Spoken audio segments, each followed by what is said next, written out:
এই দোয়াটা শিখে নেন, ইনশাআল্লাহ আপনার জীবনের সমস্ত সংকট কেটে যাবে। আমি নিজেও এই দোয়াটা বেশি বেশি করার চেষ্টা করি। দোয়াটা হচ্ছে, মুসা আলাইহিস সালাম একটা গাছের নিচে হেলান দিয়ে বসলেন, বসে দেখলেন দুজন মেয়ে দাঁড়িয়ে আছে দূরে, পানি নিতে পারছে না, লোকজন পানি নিয়ে যাচ্ছে, ওরা দাঁড়িয়ে আছে বেচারি। মুসা আলাইহিস সালাম গিয়ে বললেন, কি সমস্যা আপনাদের? তারা বললেন যে আমাদের বাবা অনেক বৃদ্ধ মানুষ, আমরা পানি নিতে পারি না যতক্ষণ না আমাদের কম পানি নিয়ে চলে যায়। তো মুসা আলাইহিস সালাম তো একটু বললাম না, ফিজিক্যালি খুব স্ট্রং ছিলেন, থাকে না বডি বিল্ডার, সামনে গিয়ে কথা বলে সরো পানি দিতে দাও, তখন মানুষ একটু মূল্যায়ন করে না। তো মুসা আলাইহিস সালাম এভাবে পানি নিয়ে দিলেন এবং বাছুরদেরকে পানি পান করালেন, করিয়ে গাছের নিচে এসে বসে আছেন।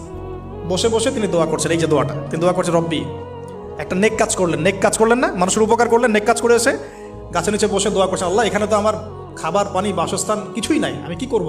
রব্বি ইন্নি লিমা আনজালতা ইলাইয়া মিন খায়রিন ফাকির, রব্বি ইন্নি লিমা আনজালতা ইলাইয়া মিন খায়রিন ফাকির।